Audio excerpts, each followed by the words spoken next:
Pour personnaliser mon Google Site, c'est dans la section thème que je vais venir choisir les couleurs, les polices d'écriture, en fait, de quoi va avoir l'air mon site.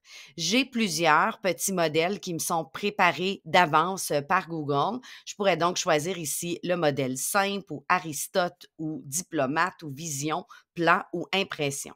Lorsque je choisis un modèle déjà fait, j'ai des polices d'écriture qui s'agencent bien avec le modèle qui me sont proposés, mais je pourrais aussi venir choisir une couleur, soit en la sélectionnant, soit en utilisant le code de couleur.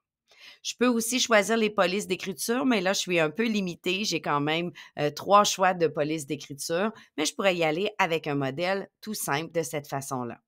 Par contre, lorsque je vais choisir, par exemple, d'ajouter une zone de texte et que je vais vouloir venir lui choisir un arrière-plan, eh bien, je n'ai pas le choix de changer les couleurs. Ici, on m'a mis un gris et un rouge parce que j'ai choisi une couleur rouge. Donc, on a choisi des choses, des images qui s'agencent. Je devrais donc aller chercher d'autres images si je veux changer la couleur en arrière. Par contre, j'ai plus d'options si je choisis l'option personnaliser.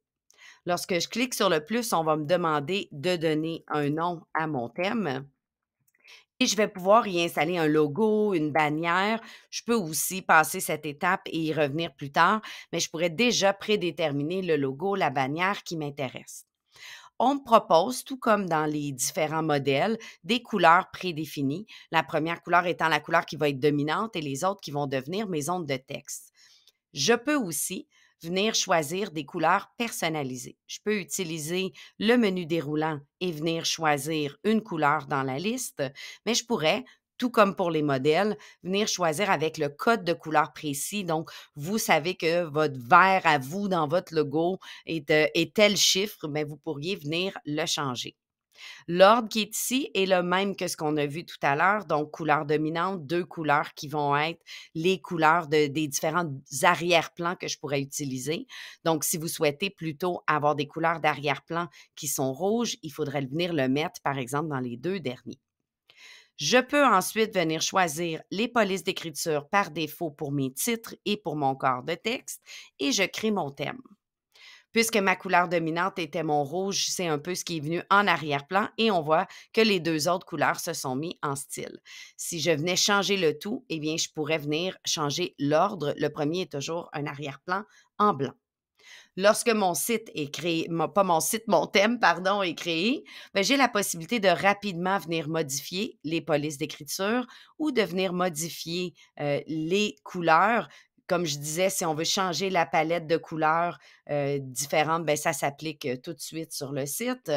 Mais on peut aussi aller chercher encore plus d'informations en allant dans les différentes catégories.